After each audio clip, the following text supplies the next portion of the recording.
Hello listeners, আমি আছি আপনাদের সাথে নিয়াজ আফ্রিদি, আর আপনারা শুনছেন গল্পের রাজা 24 এর ভূতের গল্পগুলো।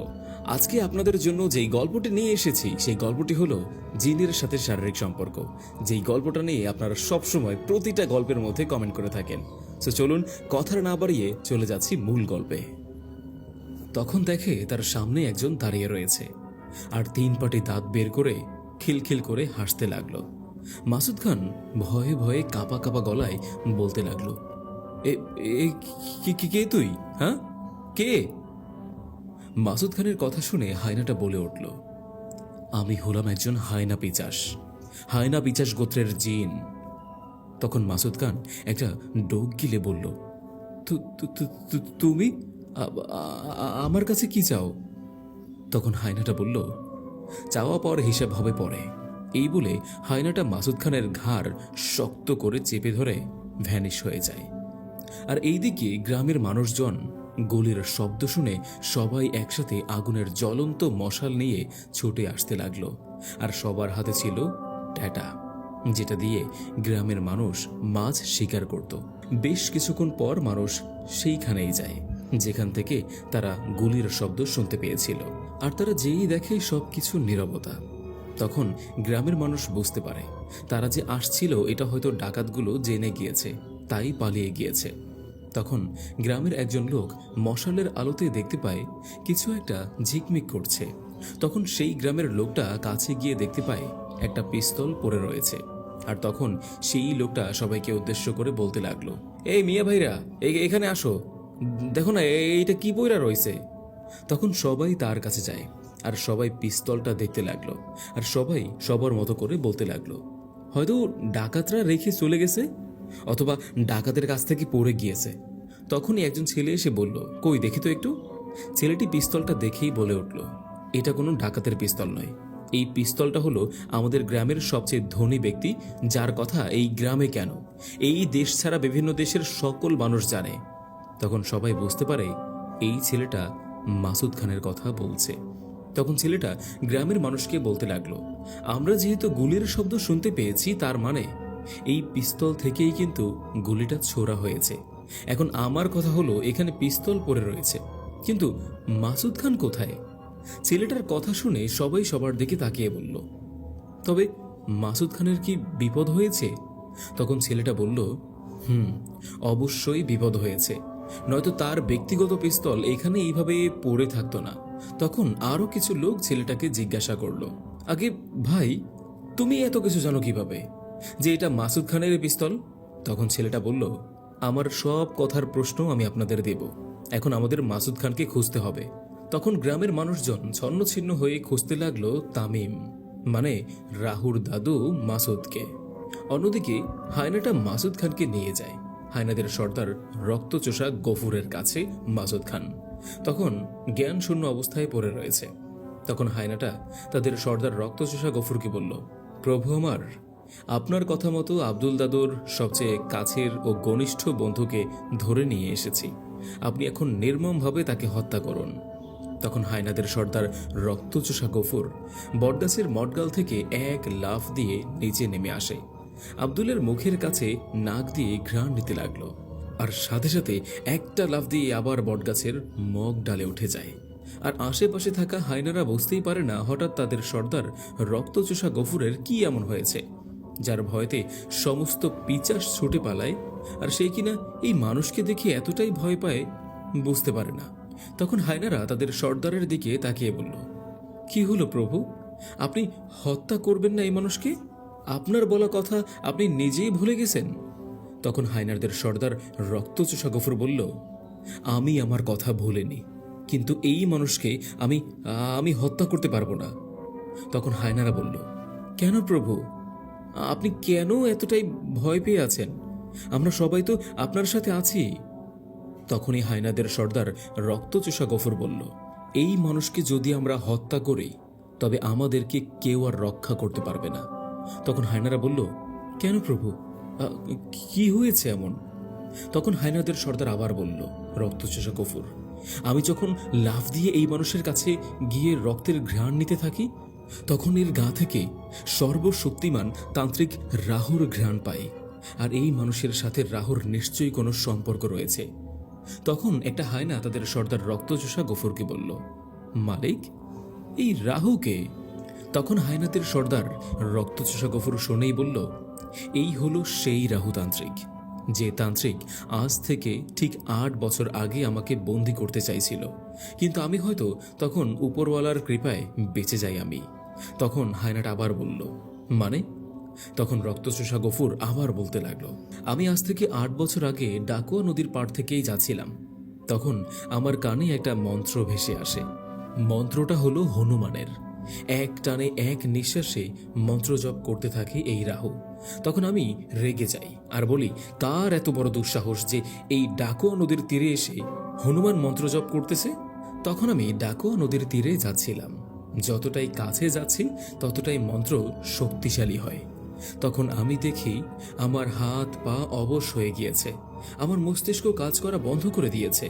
আমি দেখতে পেলাম একটা 8 থেকে 9 বছরের ছেলে, পরনে লাল ধুতি, মাথায় লাল সিঁদুর, চোখ বন্ধ করে মন্ত্র পড়ছে। আমি তখন আমার সকল শক্তি হারিয়ে ফেলি। তখন এই 8 থেকে 9 বছরের বাচ্চাটা চোখ খুলে তাকায়, মানে রাহু। আমি হায়নাদের সর্দার রক্তচোষা গফুর হয়েও ছেলেটার চোখ দেখে ভয়ে কাঁপতে থাকি, কারণ ছেলেটার চোখে ছিল রহস্য আর মায়া।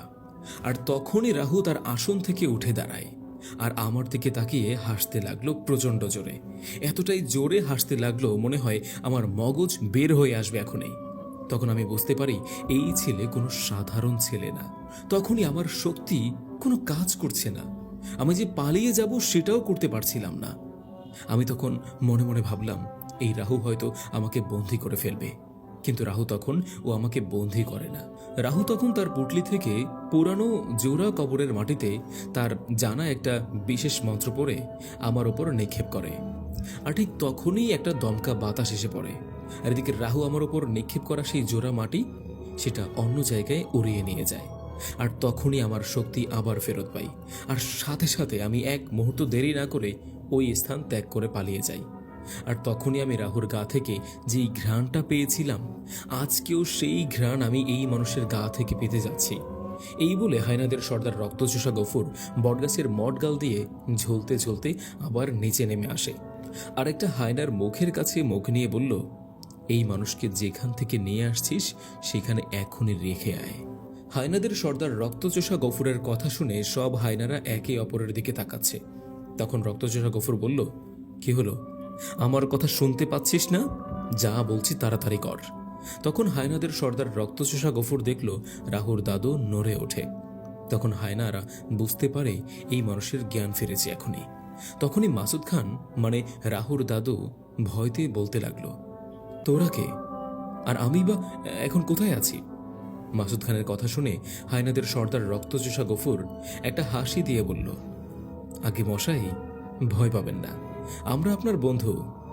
তখন রক্তচোষা গফুর তার সাথে হায়নাদের বলল, এই আমরা সবাই এর বন্ধু, তাই না? তখন সব হায়নারা বলল, আগে হ্যাঁ, আমরা সবাই আপনার বন্ধু। তখন মাসুদ খান বলল, তোরা কিভাবে আমার বন্ধু হস? তোদের দেখতে তো অদ্ভুত রকমের লাগছে। তখন মাসুদ খানের কথা শুনে হায়নাদের সর্দার রক্তচোষা গফুর মনে মনে বলে, তোর গা থেকে যদি রাহুর ঘ্রাণটা না আসতো না, তবে বুঝতে পারতি হায়নাদের সর্দার রক্তচোষা গফুর কে আর কতটা ভয়ঙ্কর হতে পারে। তখনই রাহুর দাদু আরো কিছুটা সাহস জোগাড় করে বলে, তোরা আমাকে এখানে কেন নিয়ে এসেছিস? তখন হায়নাদের সর্দার রক্তচোষা গফুর বলল, আমরা তো আপনাকে নিয়ে আসিনি, আপনি তো চলে এসেছেন। তখন মাসুদ খান বলে উঠল, আমাকে কি তোদের পাগল মনে হয়? হ্যাঁ, আমি তোদের এখানে আসবো কেন? সত্যি করে বল। আমি জানি তোরা জিন, আর এটাও জানি জিনরা কখনো মিথ্যা কথা বলে না। আর আমি জানি তোরা এখন আমাকে সত্যিটা বলবি, এটা আমার বিশ্বাস। তখনই হায়নাদের সর্দার রক্তচোষা গফুর এই কথা মাসুদ খানের মুখে শুনে মাসুদ খানের দিকে ফিরে তাকায় আর বলল, আচ্ছা তবে শুনুন, আর তার আগে আপনি অনেক ক্লান্ত, একটু বিশ্রাম করুন। আর তখন হায়নাদের সর্দার রক্তচোষা গফুর একটা হায়নাকে ইশারা দেয়, আর সাথে সাথে নরম ফুলের পালক নিয়ে আসে, আর তার সাথে অনেক রকমের খাবার। তখন হায়নাদের সর্দার রক্তচোষা গফুর মাসুদ খানকে বলল, আপনার কিছুটা সেবা করার আমাদের সুযোগ দিন। আর এদিকে রাহুর দাদু মাসুদ খান বুঝতেই পারছে না তাকে এই জিনগুলো এতটাই আপ্যায়ন কেন করছে। তখন মাসুদ খান বলল, বেশ, এখন বলো। তখন হায়নাদের সর্দার রক্তচোষা গফুর রাহুর দাদুকে বলতে লাগলো, আকাশের ঝিরঝির বৃষ্টি, আমাকে শক্তিশালী জিনদের সর্দার মারিদ তার অনুগত জিন দিয়ে সংবাদ পাঠায় অতি তাড়াতাড়ি যেন আমি তার জিন রাজ্যে গিয়ে তার সাথে দেখা করে। আমি বুঝতে পারি না মাধবীর পিতা কেন আমাকে এই জরুরি তলব করে, কিন্তু এটা বুঝতে পারি কিছু একটা হয়েছে জিন রাজ্যে। আমি তখনই আমার আস্থা বলে যাই, আর সবচেয়ে শক্তিশালী ঘোড়াটা নিয়ে তখনই শক্তিশালী জিন মারিদের রাজ্যে যাই। আর আমি একটা জিনিস লক্ষ্য করি, জিন রাজ্যে কেমন জানি একটা শোকের ছায়া দিয়ে চারদিক ঘেরা। আমি তখন শক্তিশালী জিন মারিদের কাছে যাই। আমি দেখি মারিদ আকাশের দিকে তাকিয়ে রয়েছে। আমি হিন্দু ধর্মের জিন হয়েও সালাম দিলাম, আসসালামু আলাইকুম জিন সর্দার। তখন আমার সালামের উত্তর দিয়ে আমার দিকে ফিরে তাকায় আর বলল, হায়নাদের সর্দার, আপনি আসছেন? আর আসতে আপনার কোনো অসুবিধে হয়নি তো? আমি তখন লক্ষ্য করলাম মাধবীর পিতা মারিদের মুখে কালো একটা ছায়া। তখন আমি বললাম, আপনি আমাকে কেন জরুরি তলব করেছেন? তখন জিনের সর্দার মারিদ আমাকে যেভাবে বলল ঠিক আমি সেইভাবেই আপনাকে বলছি। তখন রাহুর দাদু বলল, বেশ, সেভাবেই বলো। তখন আবার বলতে লাগলো, হায়নাদের সর্দার রক্তচোষা গফুর, আমাকে শক্তিশালী জিনের সর্দার মারিদ বলল, আমার একমাত্র কন্যা মাধবী, মানে জিনদের শেহজাদে, জিনরাজের ভেতরে থাকতে পছন্দ করত না। আমার কন্যা মাধবী সব সময় পৃথিবীতে যেতেই পছন্দ করত। একদিন আমার কন্যার সাথে থাকা একটা জিন আমাকে এসে বলল, পৃথিবীতে বসে মাধবী একটা ছেলেকে বন্দি করে ফেলে। আমি যখন এই কথা শুনে প্রচণ্ড রেগে যাই আর আমি আমার মেয়েকে ওই ছেলের হাত থেকে নিয়ে আসতে যাই, তখন আমার সাথে ওই ছেলের ভয়ানক যুদ্ধ হয়। একদিন দুদিন নয়, দীর্ঘ 7 দিন যুদ্ধ হয়। আর আমরা জিনরা বুঝতে পারেনি এই ছোট ছেলের এত ক্ষমতা থাকে কিভাবে, কারণ ছেলেটার পোষা ছিল বিভিন্ন গোত্রের শক্তিশালী জিন, আর তার সাথে ছিল শক্তিশালী জিন ইফরিত। তখন আবার বলতে লাগলো শক্তিশালী জিনের সর্দার মারিদ, ছেলেটার শক্তির কাছে আমাদের জিনদের শক্তি দিয়ে কোনোভাবেই পেরে উঠতে পারি না। আর তখন আমরা যুদ্ধক্ষেত্র থেকে পালিয়ে আসি, আর আমার একমাত্র কন্যা মাধবীকে ওই ছেলের কাছ থেকে নিয়ে আসতে পারি না। তখন আমি বললাম, শক্তিশালী জিনের সর্দার মারিদকে, ওই ছেলে কে আর কি বা ওই ছেলের পরিচয়? তখন শক্তিশালী জিনের সর্দার মারিদ আমাকে বলল, আমরা যুদ্ধে পরাজিত হই, আর আমাদের কোনো ধারণাও ছিল না একটা ছোট্ট মানব সন্তানের এত ক্ষমতার বিষয়ে। আমি আমার একমাত্র কন্যা মাধবীকে নিয়ে আসতে পারলাম না। আমি কেমন পিতা যে তার একমাত্র কন্যাকে বিপদের মুখে রেখে পালিয়ে আসছি? আমি যদি তখন যুদ্ধক্ষেত্র থেকে পালিয়ে না আসতাম, তবে আমার সকল জিনকে হত্যা করত ওই ছেলে। আমি তো আমাকে রক্ষা করার জন্য পালিয়ে আসিনি, আমি এসেছি আমার জিনদের জন্য। আমি অনেকবার আমার সাথে আসা জিনদের বলেছি, তোমরা সবাই জিনরাজ্যে চলে যাও, কিন্তু কেউ আমার কোনো কথাই শোনেনি। আমার জিনরা বলে, আপনাকে না নিয়ে আমরা কোথাও যাব না, প্রয়োজন হলে এই পৃথিবীতেই মারা যাব, তারপরও যাব না। আর আমি দেখি ওই ছেলের পোষা জিনরা আমার সাথে থাকা সমস্ত জিনদের ধরে ধরে জবাই করছে। আর তখন আমি আমার জিনদের কথা চিন্তা করে আমার একমাত্র কন্যা মাধবীকে পৃথিবীতে রেখেই চলে আসি। তখন আমি দেখলাম শক্তিশালী জিনের সর্দার মারিদের চোখে পানি। আমি তখন শান্ত গলায় বললাম, আপনি তো বললেন ওই ছেলে, আসলেই ছেলেটা কে? মানে বলতে চাইছি, কে এই মানব সন্তান? তখন আমার কথা শুনে শক্তিশালী জিনের সর্দার মারিদ তার চোখ থেকে পানি মুছে বলল, ওই পৃথিবীর মানব সন্তানের নাম হলো রাহু, আর এই রাহু হলো অশুভর প্রতীক। আমি শক্তিশালী জিনের সর্দার মারিদের মুখে রাহুর নামটা শুনে তখন আমার বুকের বাম পাশে কম্পন হতে শুরু করে। আমার হৃৎপিণ্ডটা ধপাস ধপাস করে বাজতে লাগলো। আমার গলা শুকিয়ে কাঠ হয়ে গেল। আমি ভয়তে বাকরুদ্ধ হয়ে যাই, কিন্তু শক্তিশালী জিনের সর্দার মারিদকে কিছুই বুঝতে দেই না। কিন্তু রাহুর নাম শুনে আমার ভেতরটা ভয়তে ভেঙে চুরে খান খান হয়ে গিয়েছে, কারণ রাহুর সাথে আমার একবার ডাকুয়া নদীর তীরে দেখা হয়েছিল, আর রাহুর হাত থেকে তখন বেঁচে যাই আমি। তখন আমি রাহুর শক্তির বিষয়ে কিছুটা বুঝতে পারি, আর এটা বুঝতে পারি এই মানব সন্তান কোনো সাধারণ সন্তান নয়। তখন আবার বলতে লাগলো শক্তিশালী জিনের সর্দার মারিদ, আমি চাই হায়নাদের সর্দার, আপনি পৃথিবীতে গিয়ে আমার একমাত্র কন্যা এই জিনের রাজ্য শেহজাদের সমস্ত খবর আমাকে জানাবেন, কারণ আপনি হলেন হায়নাদের সর্দার রক্তচোষা গফুর। হায়নাদের সর্দার রক্তচোষা গফুর তো পৃথিবীতে রাহুর আশেপাশেও যেতে ভয় পায়, আর সেখানে রাহুর কেল্লায় গিয়ে তার কন্যার খোঁজখবর নিয়ে আসা এটা দুখানি কথা নয়। কিন্তু হায়নাদের সর্দার রক্তচোষা গফুর শক্তিশালী জিনের সর্দার মারেদকে নাও বলতে পারছে না। তখন হায়নাদের সর্দার রক্তচোষা গফুর বলল, আচ্ছা, আমি পৃথিবীতে গিয়ে আপনার একমাত্র কন্যা মাধবীর সমস্ত খোঁজখবর দিব। কিন্তু তখন শক্তিশালী জিনের সর্দার মারিদ বলল, কিন্তু কি? তখন হায়নাদের সর্দার রক্তচোষা বলল, আমার একমাত্র কন্যা আনিকাকে রেখে আমি পৃথিবীতে যেতে পারবো না। আমি আমার একমাত্র কন্যাকে সাথে নিয়েই পৃথিবীতে যাব। কারণ হায়নাদের সর্দার রক্তচোষা গফুর মনে মনে ভাবে, আমার পৃথিবীতে বসে যদি মৃত্যুও হয় রাহুর হাতে, তবে মৃত্যুর সময় আমার একমাত্র মেয়ে আনিকার ওই নিষ্পাপ মুখ দেখে শেষ নিঃশ্বাস নিতে পারবো। তখন শক্তিশালী জিনের সর্দার মারিদ বলল, আচ্ছা ঠিক আছে, তবে তুমি তোমার কন্যা মানে হায়নাদের শেহজাদেকে সাথে নিয়ে যাও পৃথিবীতে। তখন হায়নাদের সর্দার বলল, সেটাই হবে, আর আপনি কোনো চিন্তা করবেন না, আমি আপনার কন্যার সমস্ত খবর আপনাকে দিব। আর কিছু কথা হওয়ার পর এরপর আরও কিছুক্ষণ কথা হওয়ার পর হায়নাদের সর্দার শক্তিশালী জিনের সর্দার মারিদের রাজ্য থেকে চলে আসে তার কন্যার কাছে, মানে হায়নাদের শেহজাদির কাছে। তখন হায়নাদের সর্দার রক্তচোষা গফুর তার কাছে থাকা সমস্ত হায়নাকে এক জায়গায় জড়িত করে আর বলে, আমার হায়নারা, আমি শক্তিশালী জিনের সর্দার মারিদের আমার একমাত্র কন্যা আনিকা মানে তোমাদের শেহজাদিকে নিয়ে পৃথিবীতে যাব। আর তোমাদের এখানে একসাথে ডাকার কারণ হলো আমার অনুপস্থিতিতে তোমরা সবাই একসাথে থাকবে আর সমস্ত কাজ সবাই একসাথে করবে। আমি পৃথিবী থেকে কবে আসতে পারি কোনো নিশ্চয়তা নেই। তখন হায়নাদের সর্দার রক্তচোষা গফুর তার ১৩ বছরের কন্যা আনিকাকে নিয়ে পৃথিবীর উদ্দেশ্যে যাত্রা শুরু করে। বেশ কয়েকদিন পর হায়নাদের সর্দার রক্তচোষা গফুর তার একমাত্র কন্যা আনিকাকে নিয়ে পৃথিবীতে পৌঁছে যায়। আর আনিকার কাছে পৃথিবীর আবহাওয়া ছিল একদম নতুন। আনিকা পৃথিবীর নিঃশ্বাস বুকে ভরে নিতে লাগলো।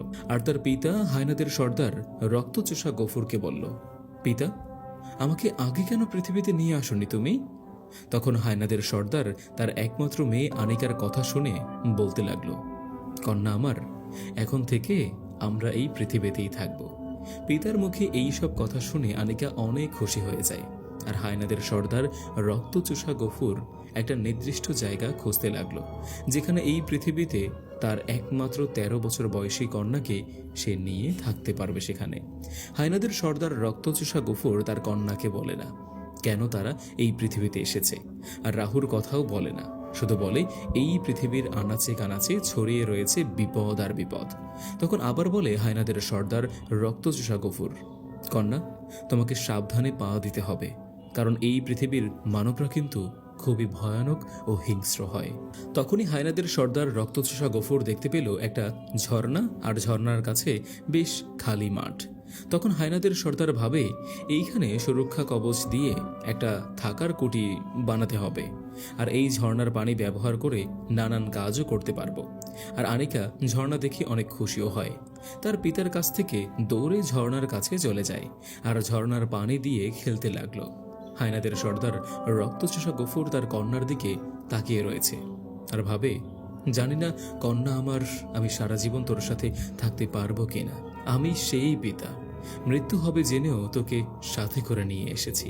এইদিকে তখন রাহুর দাদু দেখতে পায় হায়নাদের সর্দার রক্তচোষা গফুরের চোখ দিয়ে দুফোঁটা পানি বের হয়ে আসছে। তখন মাসুদ খান জিজ্ঞাসা করল, তারপর কি হয়েছে? পৃথিবীতে বসে কি করেছ? তখন আবার হায়নাদের সর্দার মাসুদ খানকে বলতে লাগলো, আমি আর আমার একমাত্র কন্যা আনিকাকে নিয়ে ঝর্ণার কাছে থাকতে লাগলাম। একদিন আমার একমাত্র কন্যা আনিকাকে বললাম, তুমি এই ঝর্ণার কাছে থাকো, এইখান থেকে কিন্তু কোথাও যাবে না। তখন আমার কন্যা বলল, আচ্ছা পিতা, তুমি চিন্তা করো না, আমি এখানেই আছি। আমি তখন আমার কন্যাকে একা রেখে রাহুর কেল্লার দিকে যেতে লাগলাম। রাহুর কেল্লাটা ছিল একদম পাহাড়ের চূড়ায়, আর আমি এই কেল্লাটা অনেক দূর থেকেই দেখতে পাইতাম। আমি কেল্লার যতটাই কাছে যাচ্ছি ততটাই কালো ধোঁয়া দেখতে পাই, আর আমি দেখতে পাই কেল্লা থেকে 2 কিলোর ভেতরে যত গাছ রয়েছে সব গাছে প্রেতাত্মা রয়েছে হিংস্রভাবে। আর তখন আমি অদৃশ্য হয়ে যাই আর সাবধানে দেখে দেখে চলতে লাগলাম। আমি জিন আর হায়নাদের সর্দার হওয়া সত্ত্বেও চুপচাপ চলতে লাগলাম। আমার অস্তিত্ব তখন রাহুর পালিত জিন আর পিচাসরা বুঝতে পারে না। আমি তখন পাহাড়ের চূড়ায় একদম কেল্লার পাশে ওঠে। তখন দেখতে পাই ভয়ানক ইফরিত জিন রয়েছে, আর সব কয়টা হাতে অগ্নি তলোয়ার। তখন আমার কলিজাটা ভয়ে থরথর করছিল। তখন আমি নিজেকে সামলিয়ে মনে মনে বললাম, আমি তো অদৃশ্য, আমাকে দেখতে পাবে না এই ইফরিত জিন, তাহলে আমি কেন এতটাই ভয় পাচ্ছি? তখন আমি শুনতে পাই শক্তিশালী জিনের সর্দার মারিদের একমাত্র কন্যা শেহজাদি মাধবীর আর্তনাদ। তখনই আমি সাথে সাথে ছুটে যাই সেখানে, যেখান থেকে শেহজাদের চিৎকার ভেসে আসছে। তখন আমি কেল্লার একটা বন্ধ রুমের কাছে গিয়ে দাঁড়াই, কিন্তু কোনো অদৃশ্য শক্তির কারণে আমি বন্ধ দরজার সামনে যেতে পারছি না। তখন আমি রুমের বাম সাইডের কর্নার দিয়ে দেখি শক্তিশালী জিনের সর্দার মারিদের মেয়েকে উর্দু উলঙ্গ অবস্থায় বেঁধে রেখেছে, আর মাধবীর দেহটা একটা ছেলে বসে বসে দেখছে। আমি অন্ধকারের জন্য বুঝতে পারছি না, কিন্তু আসলেই শিওর আমি এটা একটা মানুষই হবে। তখন গ্যাঁচ গ্যাঁচ শব্দ করে মাধবীর যেই রুমে বন্দি ওই রুমের একটা জানালা খুলে যায়, আর সাথে সাথে জানালা দিয়ে বাহিরের আলো ঘরের মধ্যে প্রবেশ করে। আর তখন আমি দেখতে পাই যে বসে রয়েছে আর মাধবীর আর্থ উলঙ্গ শরীর দেখছে, সে আর কেউ না, স্বয়ং তান্ত্রিক রাহু নিজে। আর আমার চোখের সামনে রয়েছে রাহু। তখন আমি দেখতে পারলাম মাধবী রাহুকে বলতে লাগলো, তোকে বিশ্বাস করে আমি সবচেয়ে বড় ভুল করেছি। তখন মাধবীর কথা শুনে রাহু হাসি দিয়ে বলল, বিশ্বাস করেছো আমায়? আমাকে যে বিশ্বাস করেছে সেই ঠকেছে, আর আজকে তুইও ঠকেছিস। তখন আমি আরো দেখি রাহুর পাশে একটা চাকমা মেয়ে অজ্ঞান অবস্থায় পড়ে রয়েছে, আর রাহু বলে, আগে এই চাকমা মেয়েটার সাথে যৌন মিলন করব, আর তারপরে তোর সাথে সহবাস করব। তোর শরীরের ঘ্রাণ আমাকে পাগল করে দেয়, আর তার চেয়েও বেশি উত্তেজিত করে। আমি তোর এই শরীরের প্রতিটি অংশ ভোগ করব। তখন রাহুর কথা শুনে মাধবী বলল, জানোয়ারের বাচ্চা, তুই একবার আমার হাতের বাঁধনটা শুধু খুলে দে। তখন মাধবীর কথা শুনে রাহু বলল, আহ মাধবী, এত উত্তেজিত হয়েও না। তখনই রাহু দেখতে পায় চাকমা মেয়েটার জ্ঞান ফিরেছে। তখন রাহু একটা হাসি দিয়ে মাধবীকে বলল, তোর চোখের সামনে এই 13 বছরের মেয়ের সাথে যৌন মিলন করব। তখন মাধবী রাহুর কথা শুনে বলল, তুই মানুষ না জানোয়ার? তুই মানুষ হয়ে নিষ্পাপ এই 13 বছরের মেয়ের শরীরের সাথে যৌন মিলন করবি? তুই মানুষ না, তুই একটা জানোয়ার।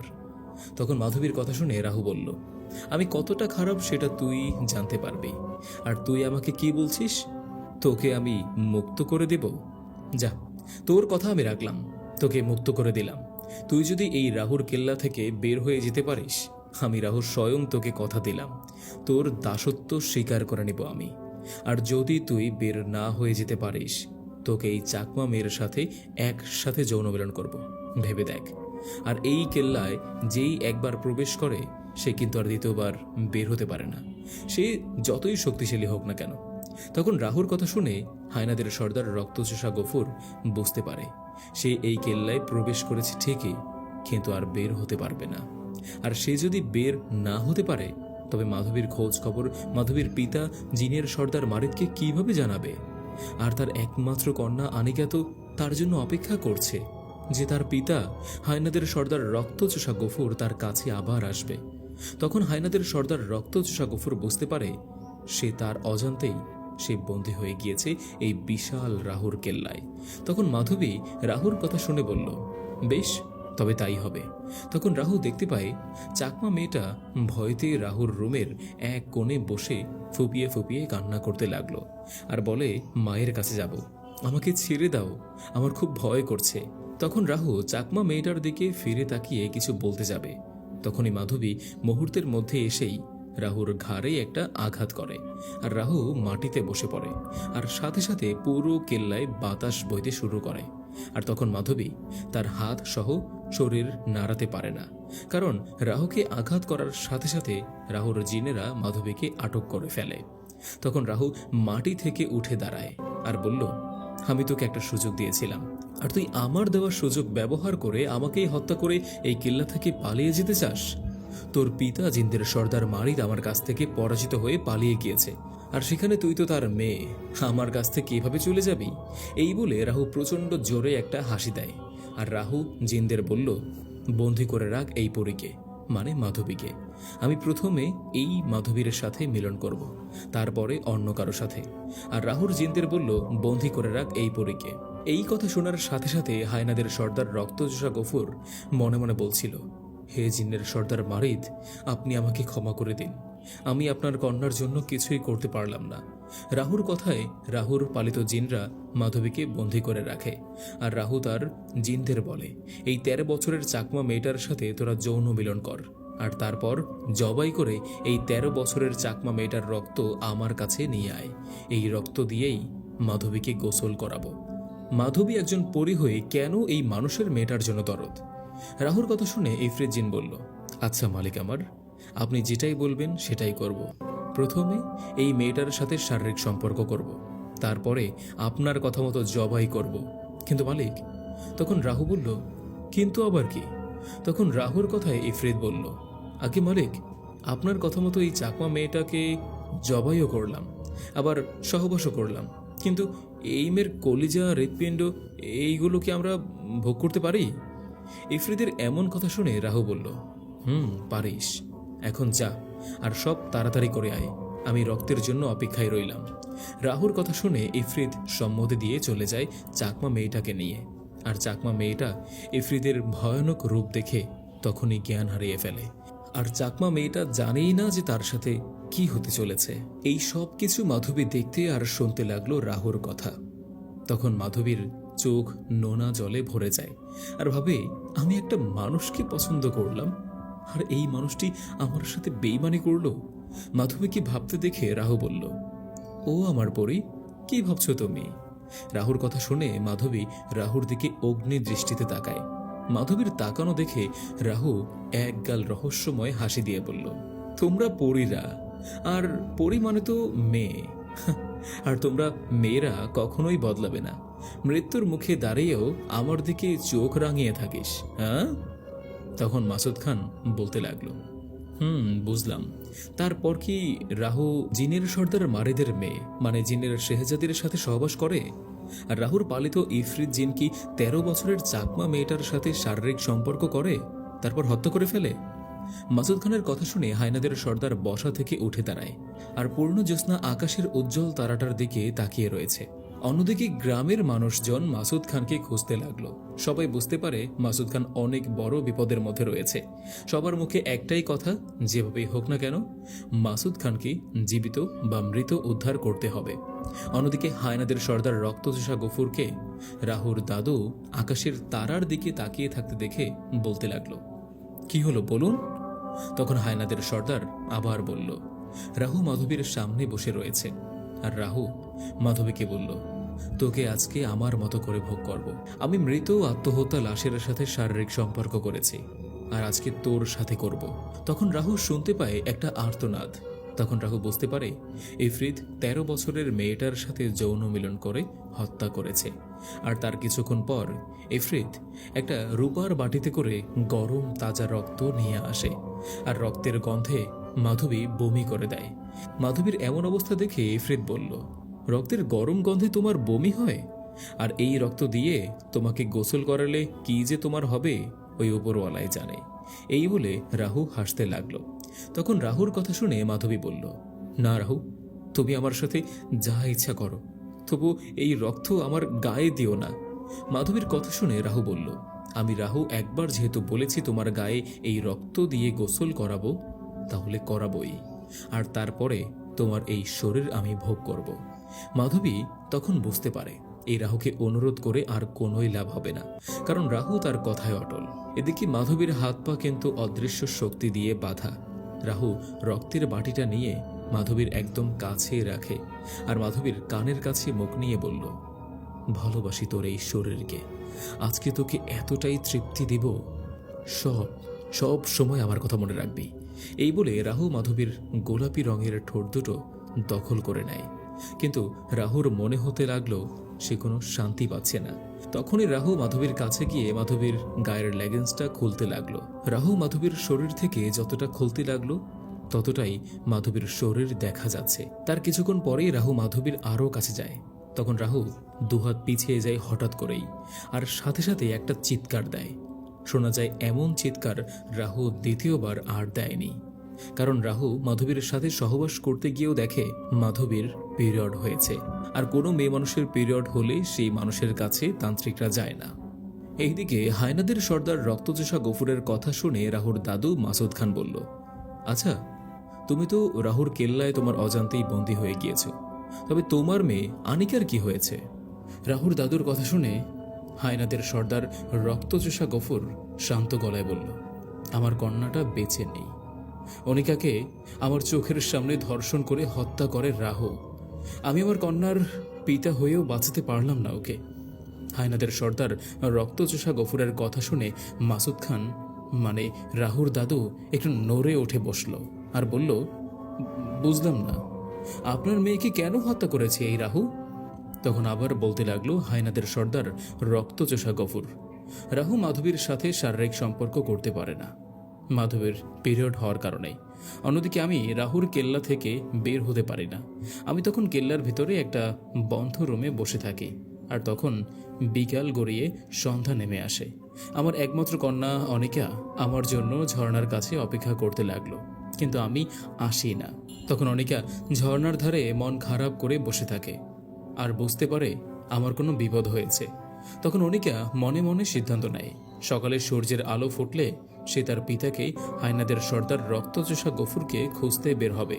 কিন্তু অনিকা তো এই পৃথিবীতে নতুন, এই পৃথিবীর পথ ঘাট রাস্তা কিছুই চেনে না। তারপরে অনিকা কঠোরভাবে হোক না কেন তার পিতাকে খুঁজে বের করতেই হবে। কোনোরকম ঝর্ণার কাছে বসে অনিকা নতুন পৃথিবীতে রাত কাটিয়ে দেয়। আর অনিকা দেখে আকাশে আস্তে আস্তে সূর্য উঠছে, আর সূর্যের কিরণে চারপাশটা আলোকিত হয়ে যায়। ভোরের সকালে হালকা হালকা কুয়াশা, চারদিকটা কুয়াশার কারণে ঝাপসা হয়ে যায়। আর অনেক ধরনের পাখি পাহাড়ের ঝর্ণার কাছে পানি খেতে আসে আর নানা রকমের মিষ্টি সুরে ডাকতে থাকে। অনিকা এই সব কিছু দেখে অনেক মুগ্ধ হয়েছে। মা, আজকে গরুগুলো নিয়ে মাঠে যেতে হবে। তখন মা বলল, মাঠে গরু না নিলে গরুতে খাবে কি? তখন মায়ের উপর কিছুটা বিরক্ত হয়ে আরাফাত গরু নিয়ে চলল মাঠের দিকে। আর আরাফাত মনে মনে ভাবতে লাগলো, কত মানুষের কত স্বপ্ন পূরণ হয়, আমার স্বপ্ন কেন পূরণ হয় না? তখন আরাফাতের হাত থেকে গরু ছুটে পালিয়ে যায়। আরাফাত গরুর পেছনে দৌড়াতে লাগলো আর বলল, এই গরু থাম, আমাকে আর দৌড় করাস না। গরু দৌড়াতে দৌড়াতে জঙ্গলের ভিতরে পালিয়ে যায়, আর আরাফাতও গরুর পিছনে জঙ্গলের ভিতরে প্রবেশ করে। চারদিকে ঘন গাছগাছালি আর কুয়াশার কারণে আশেপাশে কোনো কিছুই দেখা যাচ্ছে না। আরাফাত গরু খুঁজতে খুঁজতে জঙ্গলের ভিতরে ঝর্ণার কাছে গিয়ে দেখতে পায় গরু ঝর্ণার কাছে ঘাস খেতে লাগলো। তখন আরাফাত গরুটাকে দেখেই বলল, ওহ বাবা, আজকে আমাকে যে দৌড় করাইছিস, এইভাবে আমাকে আর কেউ কখনো করায়নি। আর তুই আমার হাত থেকে পালিয়ে এসে এখানে বসে ঘাস খাচ্ছিস, হ্যাঁ? তখন আরাফাত দেখতে পায় ঝর্ণার কাছ থেকে বেশ দূরে একটা মেয়ে দাঁড়িয়ে রয়েছে, আরাফাতের দিকে তাকিয়ে আছে। আরাফাত ভূত দেখার মতো অবস্থা। আরাফাত মেয়েটাকে দেখে ফেলে আর ভাবে, এই মেয়ে কে, আর এত সকালে এই জঙ্গলে কি করছে? তখন আরাফাত মেয়েটার দিকে ভালোভাবে তাকায় আর দেখতে পায় মেয়েটার গায়ে নীল রঙের অদ্ভুত এক কাপড় পরা।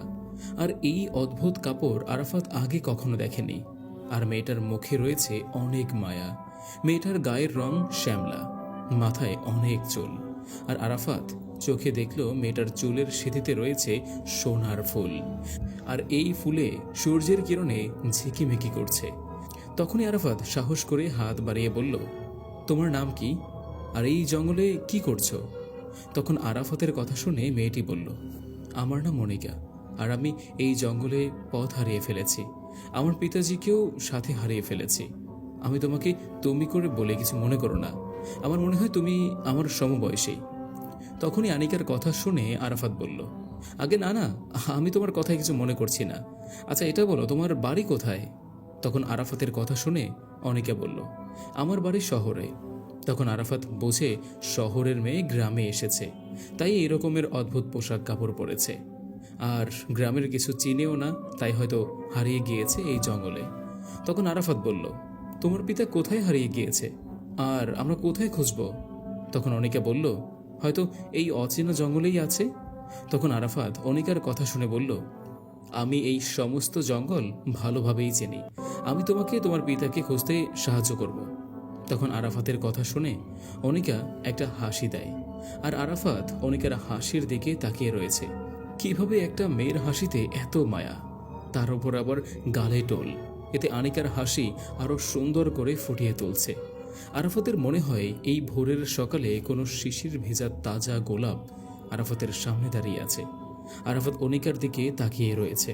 তখন অনিকা আরাফাতকে বলল, কি হলো, আমার পিতাকে খুঁজতে বের হবেন না? তখন আরাফাত অনিকার কথা শুনে বলল, হ্যাঁ হ্যাঁ যাবো তো, চলো চলো। আরাফাত আর অনিকা একসাথে সকালের শিশির ভেজা নরম ঘাসের উপর দিয়ে হাঁটতে লাগলো, আর অনিকার পিতাকে খুঁজতে লাগলো। আরাফাত তার গরুটাকে ঝর্ণার কাছে বেঁধে রেখে অনিকার সাথে খুঁজতে বের হয়। জঙ্গলের চারোদিকে খুঁজতে লাগলো, কিন্তু কোথাও অনিকার পিতাকে খুঁজে পাওয়া যায় না। তখন আরাফাত আর অনিকা একসাথে শুনতে পায় জঙ্গলের ভিতরে গাছ কাটার শব্দ। তখন আরাফাত আর অনিকা শব্দের উৎস ধরে হাঁটতে লাগলো সেই দিকে, কারণ যিনি গাছ কাটে সে হয়তো অনিকার পিতার বিষয়ে কিছু জানতেও পারে। বেশ কিছুক্ষণ হাঁটার পর অনিকা আর আরাফাত দেখতে পেল তাদের সমবয়সী একটা ছেলে গাছ কাটছে। এদিকে আরাফাত আর অনিকাকে দেখে গাছ কাটা থামিয়ে দিয়ে ছেলেটি বলল, আগে আপনারা আমাকে কিছু বলবেন? মানে বলতে চাইছি আপনারা আমার দিকে আসছেন, তাই জিজ্ঞাসা করলাম। ছেলেটার কথা শুনে আরাফাত বলল, আমরা এই জঙ্গলে একজনকে খুঁজতে এসেছি, আপনি কিছু জানেন? তখন আরাফাতের কথা শুনে ছেলেটা বলল, আমি তো তেমন কিছু জানি না, তবে আপনারা চাইলে আমিও সাহায্য করতে পারি। তখন আরাফাত ছেলেটাকে বলল, আপনি আমাদের সাহায্য করতে চাইলে সমস্যা নেই, আপনি আমাদের সাথে আসেন। তখন আরাফাত ছেলেটাকে জিজ্ঞাসা করলো, আপনার নাম কি? তখন ছেলেটা বলল, আমার নাম আরিয়ান, এই জঙ্গলের পাশে আমরা ছোট একটা ঘরে থাকি, আর এই জঙ্গলের গাছ কেটে আমরা আমাদের দৈনিক দিনের খাবার জোগাড় করি। তখন আরিয়ান আরাফাতকে জিজ্ঞাসা করলো, এই আপাটা আপনার কি হয়? আরিয়ানের কথা শুনে আরাফাত বলল, আমার তেমন কিছু হয় না, আবার আমার বন্ধু ভাবতে পারেন। তখন আরিয়ান বলল, ও আচ্ছা আচ্ছা। তখন আরিয়ান আরাফাতকে বলল, আপনার বন্ধুর নাম কি? তখন আরিয়ানের কথা শুনে আরাফাত বলল, আমার বন্ধুর নাম অনিকা, আর মূলত এই জঙ্গলে অনিকার বাবা হারিয়ে যায়, অনিকারা শহরে থাকে। তখন আরিয়ান বলল, আপনার বন্ধু কি কথা বলতে পারে না? তখন আরিয়ানের কথায় আরাফাত কিছুটা বিরক্ত হয়, কিন্তু প্রকাশ করে না। সকাল থেকে পুরো জঙ্গল খুঁজতে খুঁজতে দুপুর হয়ে যায়। তখন আরিয়ান একটা গাছের নিচে বসে কাঁধ থেকে কুড়ালটা নামিয়ে বলে, আমার প্রচুর ক্ষুধা পেয়েছে, আমি আর হাঁটতে পারছি না। আরিয়ানের কথা শুনে আরাফাত অনিকাকে বলল, আমারও না বেশ ক্লান্ত লাগছে, একটু বিশ্রাম নিয়ে আবার তোমার পিতাকে খুঁজতে বের হব। তখন আরাফাতের কথা শুনে অনিকা বলল, আচ্ছা ঠিক আছে, তোমরা একটু বিশ্রাম করে নাও। তখন আরাফাত অনিকাকে বলল, তুমি কি দাঁড়িয়েই থাকবে, নাকি আমাদের কাছে এসে একটু বসবে? তখন অনিকা আরাফাতকে বলল। আরিয়ান বলল, না, তার খিদে পেয়েছে, আমি দেখি কিছু ফল পাই কিনা। এটা বলেই অনিকা আরিয়ান আর আরাফাতের কাছ থেকে চলে যায়। এইদিকে এই কথা বলেই হায়নাদের সর্দার রক্তচোষা গফুর চুপ হয়ে যায়। তখন রাহুর দাদু বলল, আহা, তুমি কথার মাঝখানে এভাবে থেমে যাও কেন? তখন হায়নাদের সর্দার রক্তচোষা গফুর আবার বলতে শুরু করলো, আরও কিছুক্ষণ পর ভোরের আলো ফুটবে, বাকি কথা আমি আপনাকে কালকে বলবো। এই বলে মাসুদ খান মানে রাহুর দাদুর সামনে থেকে সমস্ত হায়নারা ভ্যানিশ হয়ে যায়। আর তখন মাসুদ খান ভাবে, এই রাহু কে, আর আমাকে এই হায়নারাই বা রাহুর কথা বলল কেন? হয়তো কোনো কিছু রহস্য অবশ্যই আছে, আমাকে কালকে এর বাকি অংশটুকু জানতেই হবে। এদিকে আরও কিছুক্ষণ পর ভোরের আলো ফুটবে। তখন মাসুদ খান দেখতে পায় অনেকগুলো আগুনের মশাল তার দিকেই আসতে লাগলো, আর ততক্ষণে সকালও হয়ে যাবে। তখন গ্রামের মানুষজন মাসুদ খানকে সুস্থ অবস্থায় দেখে বলল, আপনার কি হয়েছে? আমরা তো ভয়ই পেয়ে গিয়েছিলাম, আপনি ঠিক আছেন এটা দেখে আসলেই অনেক ভালো লাগলো। মাসুদ খান গ্রামের মানুষকে কিছুই বলে না, সবার দিকে এক নজর তাকিয়ে বাড়ির দিকে ফিরে হাঁটা ধরল। তখন মাসুদ খানকে কেউ একজন ডাক দিল, সাহেব। মাসুদ খান দাঁড়িয়ে তাকিয়ে দেখে মাসুদ খানের সামনে তার পিস্তলটা বাড়িয়ে দিল আর বলল, কালকে রাতে গুলির শব্দ শুনে আমরা যাই ওখানে, আর সেখানে এই পিস্তলটা পেয়েছিলাম। আমি বুঝতে পারি যে এটা আপনার, তাই দিতে আসলাম। তখন মাসুদ খান ছেলেটার হাত থেকে পিস্তলটা নিয়ে দেখল সব কিছু ঠিক আছে কিনা। সব ঠিক আছে, আর তখন মাসুদ খান তার সাথে থাকা 100 টাকার দুটো নোট ছেলেটার হাতে দিল। 70 দশকে 200 টাকা মানে অনেক টাকা। ছেলেটা বলল, সাহেব আমার টাকা লাগবে না। তখন মাসুদ খান ছেলেটার মাথায় হাত বুলিয়ে বলল, আমার বাসায় এসো। এই বলে মাসুদ খান চলে যায়। আর সবাই ছেলেটাকে বলল, তুই কি পাগল হয়ে গেছিস? তোকে সাহেব টাকা দিল আর তুই নিলি না? 200 টাকা মানে বুঝিস?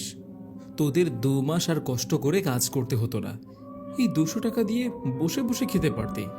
তখন ছেলেটা একটা মুচকি হাসি দিয়ে বলল, হাত পেতে নেওয়ার অভ্যাস নেই। এইদিকে মাসুদ খান বাসায় যায় আর গিয়ে দেখে সবাই তার জন্য অপেক্ষা করছিল। দাদি সোফায় বসে ঘুমিয়ে রয়েছে।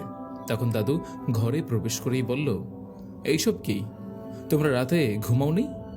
দাদুর কথা শুনে দাদি বলল, তুমি কালকে সারা রাত কোথায় ছিলে? তোমার চিন্তায় 2 চোখের পাতা এক করতে পারেনি কেউ। তখন দাদির কথা শুনে মাসুদ খান বলল, আমি কি বাচ্চা যে আমার জন্য চিন্তা করতে হবে? এই বলে মাসুদ খান তার রুমে চলে যায়। বিকেলবেলায় মাসুদ খানের কথা মতো ছেলেটা তার বাসায় যায় আর গিয়ে দেখে মাসুদ খান তার বাড়ির সামনে বসে চা খেতে লাগলো আর পেপার পড়ছে। তখন ছেলেটা মাসুদ খানকে সালাম দিল, আসসালামু আলাইকুম সাহেব। তখন মাসুদ খান ছেলেটার দিকে তাকিয়ে মুচকি একটা হাসি দিয়ে বলল, ওয়ালাইকুম আসসালাম, তুমি আসছো? আমি খুশি হয়েছি, তোমার আসাতে আমি অনেক খুশি হয়েছি। দাঁড়িয়ে রয়েছো কেন, আবার কাছে এসে বসো। তখন ছেলেটা মাসুদ খানের দিকে তাকিয়ে থাকে আর বলে, এত বড় ধনী ব্যক্তি হয়ে মনে কোনো হিংসা নেই বা অহংকারও নেই? আর আমার পরিবার আমাকে ভুল বুঝে মিথ্যা অপবাদ দিয়ে বের করে দিয়েছে। তখন ছেলেটাকে চিন্তিত অবস্থায় দেখে মাসুদ খান ধমকের সুরেই বলতে লাগলো, তোমাকে বসতে বলছি না, বসো। মাসুদ খানের ধমক খেয়ে ছেলেটা বসে পড়ে। আর তখন মাসুদ খান ছেলেটার সামনে 1 কাপ চা এগিয়ে দিয়ে বলল, তোমার নাম কি? তখন ছেলেটা বলল, আগে আমার নাম, এইটুকু বলছে। বাকিটুকু বলার সাথে সাথে তানহা ছুটে এসে বলল, দাদু, দাদি ডাকে। ছেলেটা তখন আর নাম পুরোটা বলতে পারল না। তখন দাদু ছেলেটাকে বলল, তুমি বসো, আমি এখনই আসছি। ছেলেটা মাথা নাড়িয়ে সম্মতি দিল। তখন দাদু দাদির কাছে গিয়ে বলল, তুমি এখন আবার আমাকে ডাকছো কেন? তখন দাদি বলল, আমি তোমাকে ডাকতে চাইনি, আমার ডাকতে হয়েছে। তখন দাদির কথা শুনে দাদু বলল, কি হয়েছে আমাকে একটু ক্লিয়ার করে বলো। তখন দাদুর কথা শুনে দাদি বলল, এইমাত্র দক্ষিণ পাড়ার জয়নাল মিয়ার ছেলে বশির মিয়া আসছিল। তখন দাদি শুনে বলল, এখন কি হয়েছে সেটা তো বলো। তখন দাদি বলল দাদুকে, বশির মিয়া বলল, আমাদের দক্ষিণ পাড়ার জমির পাশে যে পুরাতন গাছটা আছে না, যেটা আমার শ্বশুর নিজ হাতে রোপণ করেছিল, গাছটার নাম যেন কি? দাদির কথা শুনে দাদু বলল, যা বলবে স্পষ্টভাবে বলো। আহা, আমি বলছি, একটু মনে করে নেই না। তখন দাদির এমন কথা শুনে দাদু বলল, তোমাকে নিয়ে আর পারি না। তখন দাদুর কথা শুনে দাদি বলল, আমার মনে পড়েছে। তখন দাদু বলল, বলো এবার। তখন দাদি বলল, দক্ষিণ কান্দাপাড়ার জমির পাশে আমাদের ওই পুরাতন কৃষ্ণচূড়া ফুল গাছে একদিনে 3টি যুবক ছেলের নিথর দেহ পাওয়া গিয়েছে। আর ছেলে 3টি কে কেউই জানে না, নির্মমভাবে হত্যা করে রেখেছে ওখানে। কৃষ্ণচূড়ার লাল রঙের ফুলের সাথে রক্তে মিশে লাল হয়ে গিয়েছে। তখন দাদি আবার বলে উঠল, গ্রামের মানুষজন সবাই রয়েছে আর তোমাকে খবর দিয়ে গিয়েছে, তুমি গেলে লাশ উদ্ধার করা হবে। দাদির মুখে এমন কথা শুনে দাদু চিন্তিত হয়ে পড়ে। আর দাদু তার সাথে আরো 2 জন লোক নিয়ে দাদিকে বলল, আচ্ছা, আমি দক্ষিণ কান্দাপাড়ার দিকে এখনই যাচ্ছি। তখন দাদি দাদুকে বলল, সাবধানে যাবে। তখন দাদু বলল, আর ছেলেটা তখনও দাদুর বাড়ির সামনের বাগানে বসে আছে। তখন দাদু ছেলেটার কাছে এসে বলল, আমি এখন একটু জরুরি কাজে বের হয়েছি।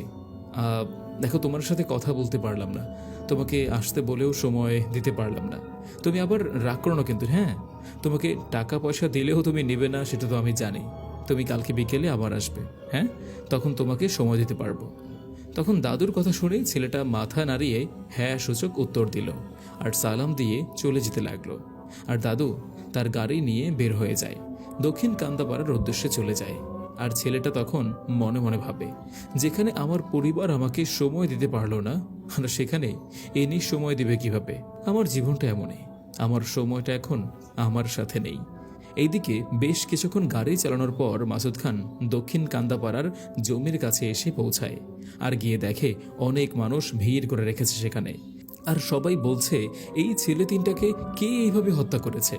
আমাদের এই সুন্দর সাজানো গোছানো গ্রামের উপর কি কোনো শনির নজর পড়েছে? তখনই মাসুদ খান ওখানে পৌঁছায়। সবাই মাসুদ খানের কাছে গিয়ে বলল, সাহেব এটা কি হলো? তখন মাসুদ খান বলল, কি হয়েছে আমাকে দেখতে বুঝতে দাও আগে। অতঃপর মাসুদ খান জমির দিকে যেতে লাগলো। রক্ত ফোটা কৃষ্ণচূড়া গাছের কাছে। আর মাসুদ খানের পিছনে গ্রামের সকল মানুষ যেতে লাগলো। মাসুদ খান দেখতে পায় 3টা বডি মাটিতে পড়ে রয়েছে, কিন্তু 3জনার একজনারও মাথা নেই। আর রক্তে কৃষ্ণচূড়া ফুল গাছ একদম লাল হয়ে গিয়েছে।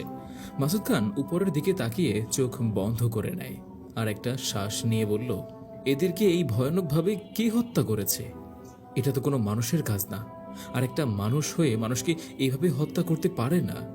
মাসুদ খান তার সাথে থাকা লোকজনকে বলল, পুলিশ জানাজানি করার দরকার নেই। মসজিদের ইমামকে ডেকে এনে তাড়াতাড়ি করে জানাজা দিয়ে মাটি চাপা দিয়ে দেওয়া হোক। মাসুদ খানের কথাই হলো গ্রামের চূড়ান্ত কথা। কিন্তু গ্রামের মানুষজন বুঝতে পারে না এই লাশ 3টা কার আর কারা হত্যা করেছে। তখন মাসুদ খান গ্রামের মানুষদের বলল, আজকে রাতে আপনারা সবাই আমার বাড়িতে আসবেন। আপনাদের সাথে আমার জরুরি কিছু কথা আছে। তখন সবাই বলল, আচ্ছা ঠিক আছে সাহেব। তখন মসজিদের ইমাম সাহেব আসলো আর বলল, এই লাশ 3টাকে আগে গোসল করাতে হবে। সবাই লাশ নিয়ে মসজিদের কাছে আসেন। আমি এই লাশ গোসল করার সব ব্যবস্থা করছি। তখন ইমাম সাহেবের কথায় লাশ নিয়ে মসজিদের কাছে যেতে লাগলো। আর মাসুদ খান ইমাম সাহেবের হাতে নগদ 500 টাকা দিয়ে বলল, আজকে মাগরিবের নামাজের পর মসজিদে মিলাদ দিও, আর এই টাকা দিয়ে লাশের কাজ সম্পূর্ণ করো। তখন ইমাম সাহেব বলল, আচ্ছা সাহেব। মসজিদের ইমাম সাহেব কিছু একটা আজ করতে পারে যে মাসুদ খান কিছু একটা বুঝতে পারে এই লাশ 3টাকে কিভাবে হত্যা করা হয়েছে। তখন মাসুদ খান ইমামকে বলল, আর আমি জানি আপনি আমাকে নিয়ে ভাবছেন। রাতে আমার বাড়িতে আপনি আসবেন। আজকে এই পর্বের সাথে শেষ হতে যাচ্ছে জিনের সাথে শারীরিক সম্পর্ক সিজন 6 পর্ব 20। আমি এখন আপনাদের কিছু কমেন্ট পড়ব। আর কমেন্ট পড়ার আগে আবারও বলে রাখি, অবশ্যই আমার ইউটিউব চ্যানেলটা সাবস্ক্রাইব করবেন। ফার্স্ট কমেন্ট লিংক দেওয়া থাকবে। আর আমার সাথে রয়েছে ইন্ডিয়া থেকে আরাফাত ভাই। যাই হোক, অনেক কথা বললাম, এখন কমেন্ট শুরু করি। আপনারা যেভাবে আমাদের কমেন্ট করেছেন ঠিক তেমনভাবেই পড়ব। আপনাদের মধ্য থেকে একজন কমেন্ট করেছেন জাহিদ ভাই। তিনি লিখেছেন, আসসালামু আলাইকুম ভাই, আমি জাহিদ শরীয়তপুর থেকে শুনছি। আশা করি ভালো আছেন। ভাই, আমি তেমন কোনো ভৌতিক গল্প বলেন বা যাই বলেন না কেন, আমি কোনো গল্পই শুনতাম না। আবার আমার গল্প শোনার মতো কোনো সময়ও হয়ে উঠতো না। আপনাদের এই গল্পটা শোনার শুরুটা যেভাবে হয়ে উঠেছিল আমি গত 6 থেকে 7 মাস আগে শেয়ার বাজারে 8 লক্ষ টাকা লস খাই। ঠিক সেই সময় আমার 6 বছরের একটা প্রিয় মানুষের সাথে সম্পর্ক ভেঙে যায়। তার কিছুদিন পরেই তার বিয়ে হয়ে যায়। আর সবকিছু মিলিয়ে আমি মানসিক রোগী হয়ে গিয়েছিলাম। কোনো রাতেই আমার ঘুম আসতো না। আর ভাইয়া বলেই রাখি, এটা আমার কিন্তু একটা প্রিন্টিং অফিস আছে। তখন একদিন আমি অফিসে বসে টিকটক স্ক্রল করছিলাম। দেন একটা ভৌতিক গল্প সামনে আসে। শুনতে শুরু করি। শুনে অনেক ভালোই লাগে। আর সেখান থেকেই আমার গল্প শোনা। তখন থেকেই আমার যখন কোনো ঘুম আসতো না, এই ভয়ানক গল্পগুলো শুনতাম। আর এক ভাবনায় থাকতে পারি যেন আমার ঘুমটা চলে আসে। তাই কিছুদিন গল্পও শুনছিলাম। পরে ডক্টরের কাছে ট্রিটমেন্ট নিয়ে এখন আলহামদুলিল্লাহ ভালো আছি। তাই আগের মতো ব্যস্ত হয়ে গিয়েছি। কোনো গল্প শোনাই হয় না, কিন্তু এই গল্পটা শোনা হয়, কারণ আমি দেখতে চাই লাস্ট কোথায় গিয়ে শেষ হয়। আশা করছি কমেন্টটা পড়ে শোনাবেন। আরেকটা কথা, আগের পর্বে রাহুর মরণ এভাবে কিন্তু সহজভাবে করাটা ঠিক হয়নি, আমার মতে। এটা পার্সোনালি বলছি আর কি। আর ভাই, আরেকটা কথা, বারবার এভাবে ভয়েস চেঞ্জ না করাটাই ভালো। এটা ব্যক্তিগত মতামত। যাই হোক, অসংখ্য ধন্যবাদ জাহিদ ভাই এভাবে এত সুন্দরভাবে কমেন্টটা করার জন্য। আপনাকে আহ্বান জানাচ্ছি আমাদের নেক্সট যে পর্বগুলো আসবে সেগুলো শোনার জন্য। এরপরে কমেন্ট করেছে সামিয়া পারভিন। তিনি লিখেছেন, আমার নাম সামিয়া পারভিন, বাড়ি ইন্ডিয়া, পশ্চিম বাংলা জেলা, উত্তর 24 পরগনা। আমি আপনার অনেক বড় ভক্ত মাহিদ ভাই। আমি আপনার সব ভিডিও দেখি, কিন্তু কমেন্ট করলে আপনারা পড়েন না। তাই আজকের কমেন্ট পড়বেন কিন্তু। এটি আপনার খুদে ভক্ত সামিয়া পারভিন। অসংখ্য ধন্যবাদ আপু। এরপরে কমেন্ট করেছেন নাম উবাইদুল্লাহ আসসালামু আলাইকুম ভাই, কেমন আছেন? আমি সৌদি আরব থেকে শুনছি। আমি শুধু গল্পই শুনি, আমার অনেক ভালো লাগে। এরপরে কমেন্ট করেছেন আলিয়া বেগম, আপনাদের গল্পগুলি অনেক ভালো লাগে এবং খুব সুন্দরও হয়, ভেরি নাইস। এরপরে কমেন্ট করেছেন ইমরান খান, ভাই অনেক সুন্দর একটা গল্প। আমি ইমরান রাজবাড়ী থেকে বলছি। এরপরে কমেন্ট করেছেন তানিয়া, আমি ঢাকা গুলশান থেকে বলছি। এরপরে কমেন্ট করেছেন বাঁধন, ভাই পরের পর্বটা তাড়াতাড়ি দেন, অনেক ভালো লাগে আপনার গল্পটি। এরপরে কমেন্ট করেছেন বৃষ্টি আক্তার, আসসালামু আলাইকুম ভাই, আমি বৃষ্টি, আমি শুনছি মালয়েশিয়া থেকে, অনেক ভালো লাগে এই গল্পগুলো। তারপরে কমেন্ট করেছেন আব্দুর রহমান, আমি নোয়াখালী থেকে আপনাদের গল্প শুনছি। এরপরে কমেন্ট করেছেন শাকিল, আমি শাকিল ভাই, কলকাতা থেকে চলে আসলাম। ধন্যবাদ আপনাকে, অপেক্ষায় ছিলাম। এরপরে কমেন্ট করেছেন আমার নাম আখি, গাজীপুর থেকে বলছি, গল্পটা ভীষণ ভালো লেগেছে, ধন্যবাদ ভাইয়া। এরপরে কমেন্ট করেছেন আরমান, আসসালামু আলাইকুম ভাই, আমার নাম আরমান, আমার বাড়ি চট্টগ্রাম, আপনার গল্পগুলো অনেক ভালো লাগে। এরপরে কমেন্ট করেছেন জসিম, আমি সৌদি থেকে বলছি ভাই প্রতিদিন। এরপরে কমেন্ট করেছেন মিতু ইসলাম মাহি, আজ সকালেই সার্চ দিয়েছিলাম, পাইলাম না, কিন্তু এখন পাইলাম এই 19 নাম্বার পর্বটা। এরপরে কমেন্ট করেছেন মান্না, আপনার ভিডিওর অপেক্ষায় রইলাম, ঢাকা থেকে মান্না বলছি। এরপরে কমেন্ট করেছেন রাসেল ভাই, আমি রাসেল ভাই, আমি রাসেল বলছি ঢাকা থেকে, গল্পটা আমার অনেক ভালো লাগে, আমি সব কয়টা পর্বই শুনেছি, 20 পর্ব তাড়াতাড়ি দেওয়ার চেষ্টা করবেন ভাই। এরপরে কমেন্ট করেছেন জাহিদ, ধন্যবাদ ভাই, আপনার কণ্ঠ অনেক সুন্দর। এরপরে কমেন্ট করেছেন লিলি জাহান, আসসালামু আলাইকুম ভাই, আমার নাম লিলি, ঢাকা আজিমপুর থেকে বলছি। অসংখ্য ধন্যবাদ আপনাকে রাহুর পাঠটা খুব তাড়াতাড়ি আনার জন্য, আমি শুরু থেকেই শুনছি, অনেক ভালো লাগে আপনাকে, অসংখ্য ধন্যবাদ আমাদের এমন একটা গল্প দেওয়ার জন্য। এরপরে কমেন্ট করেছেন সিয়াম খান, আসসালামু আলাইকুম ভাই, আমি আপনার গল্প প্রথম থেকেই শুনছি, অনেক ভালো লাগে আপনার গল্পগুলো, আপনার কণ্ঠ মাশাআল্লাহ অনেক ভালো লাগে। নাম সিয়াম, রিপ্লাই পাবো আশা করি। এরপরে কমেন্ট করেছেন লিমা, আর এই লিমা আমার একজন প্রিয় মানুষের নাম। এরপরে কমেন্ট করেছেন সবুজ, অনেক ভালো লাগলো, এত তাড়াতাড়ি হবে আমি ভাবিনি, অসাধারণ গল্প, থ্যাংক ইউ সো মাচ, ভালো থাকবেন সুস্থ থাকবেন এই দোয়াই করি। এরপরে কমেন্ট করেছেন নীরব, আমি নীরব, বাড়ি খাগড়াছড়ি, রাহুর গল্পটা অনেক ভালো লাগে আপনার ভয়েসে। আপনাকে অসংখ্য ধন্যবাদ। আর এই ভয়েসটা কার সেই নামটা উল্লেখ করবেন, আমি আবার বলে দিচ্ছি, আমি হচ্ছি নিয়াজ আফ্রিদি, ঠিক আছে?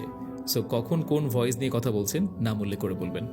যাই হোক, এরপরে কমেন্ট করেছে আবু সুফিয়ান, আমি সৌদি প্রবাসী ভাই, আপনার ভিডিওগুলো অনেক ভালো লাগে ভাই। এরপরে কমেন্ট করেছে শাহিন খান, ভাই আমি প্রতিনিয়তই আপনার গল্প শুনি। এরপরে কমেন্ট করেছে হানিফ আহমেদ, অনেক অনেক ধন্যবাদ মাহিদ ভাই, গল্পটা শেষ যেন না হয়। এরপরে কমেন্ট করেছেন মাহিম ভাই, অনেক অনেক দিন ধরে অপেক্ষা করছিলাম, ভিডিও কখন আসবে, অবশেষে সেই গিয়েছে। এরপরে কমেন্ট করেছেন আমার নাম সামিয়া পারবিন, বাড়ি ইন্ডিয়া, পশ্চিম বাংলা জেলা, উত্তর 24 পরগনা, আমি আপনার অনেক বড় একজন ভক্ত মাহিদ ভাই, আমি আপনার সব ভিডিওই দেখি, কিন্তু কমেন্ট করলে আপনারা পড়েন না, তাই আজকের কমেন্ট পড়বেন কিন্তু। ইতি আপনার ক্ষুদে ভক্ত সামিয়া পারবিন। এরপরে কমেন্ট করেছেন আমি ঐশী ইসলাম, যশোর থেকে এই গল্পটা শুনছি, এত ভালো লাগে যেটা বলে বোঝাতে পারবো না, 20 পর্বের জন্য অপেক্ষায় আছি। অনেক অনেক ধন্যবাদ মাহিদ ভাইকে এত সুন্দর একটা গল্প উপহার দেওয়ার জন্য। এরপরে কমেন্ট করেছেন জান্নাত মাদারীপুর থেকে, তিনি 1 থেকে আমাদের গল্পগুলি শুনছেন, তার বর্তমানে পরীক্ষা, অবশ্যই জান্নাত আপু আপনার জন্য দোয়া রইল, আপনি পরীক্ষায় ভালো ফলাফল করবেন ইনশাআল্লাহ।